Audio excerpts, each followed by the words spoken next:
Alright, so my artist that I chose is Sandy Skoglund. The reason I chose Sandy Skoglund is because I saw one of her works that looked soft, and I really do love soft things, so I decided to learn more.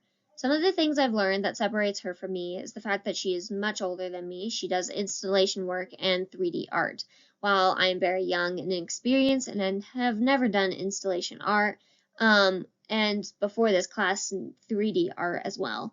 Another thing that's interesting about this is the fact that I feel like I could never do the things she does or think the way she does. Talks about her artist personality, saying she is known for her very careful detail and fun repetition, which I do agree with.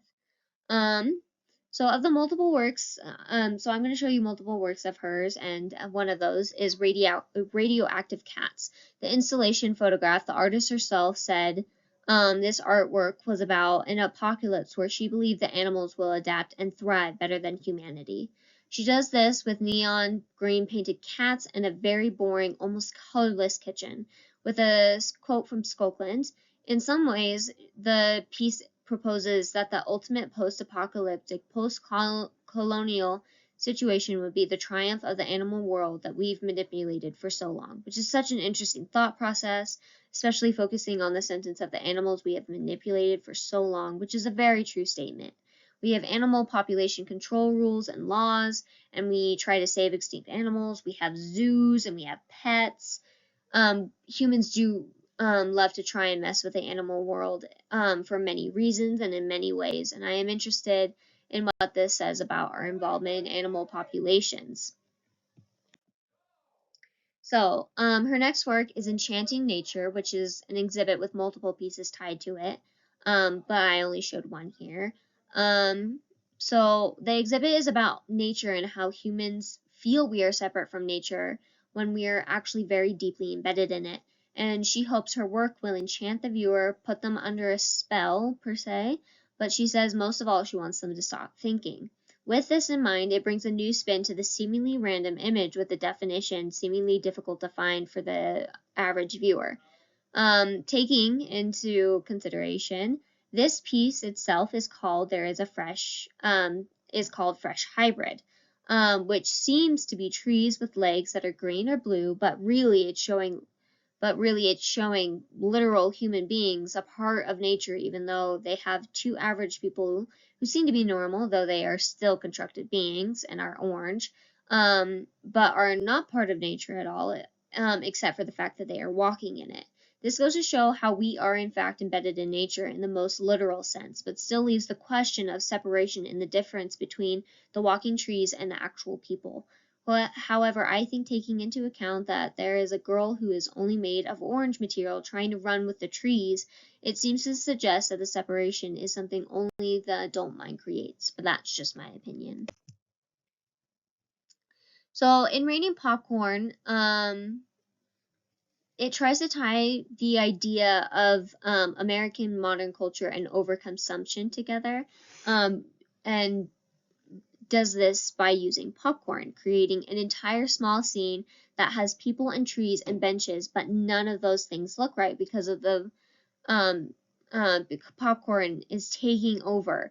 It's taking over the leaves on the trees, the branches on the trees, the fire pit, the people, the dog, and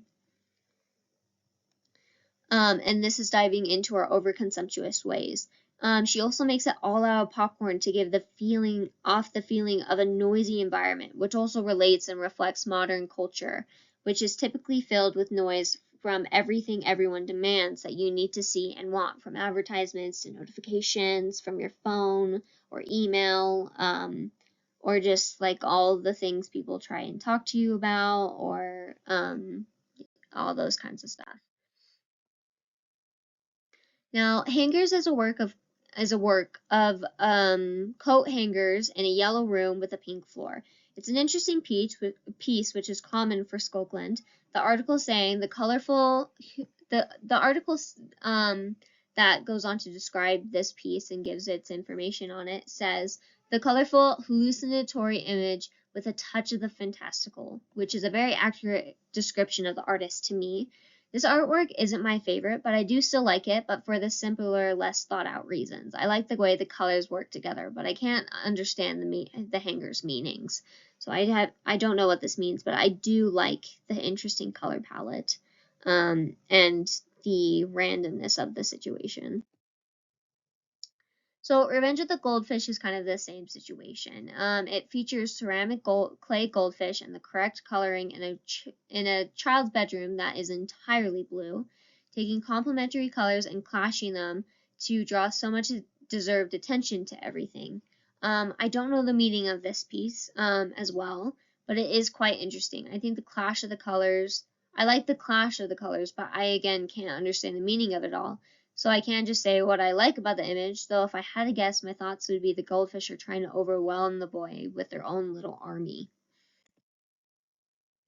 So the Cold War might be the most cut and dry artwork by Skoglund. This piece is about the Cold War and is so filled with tension it truly feels like real weapons are being aimed at the person and ready to be deployed.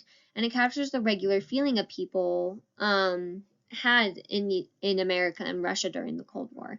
In the Cold War, it seemed like an attack was any second for both America and Russia, and so much fear enveloped that time, and people truly did have weapons aimed at them at every moment. Each country waiting for any signs of attack. I really like this piece because of the tension because it has so much tension in it, and I like the colors and the way they work together, and I like how she got the true like emotion from the time perceived so well. And I like how it's not like overfilled, but it also is still filled. Like it doesn't have too much in it, but it still is filling the space and working to like give to give to give a um to give like a threat to the person trying to sleep. So that is the end of my presentation, and here are all of my sources that I had gathered in my annotated bibliography, and that I used for that kind of stuff. And that is the end.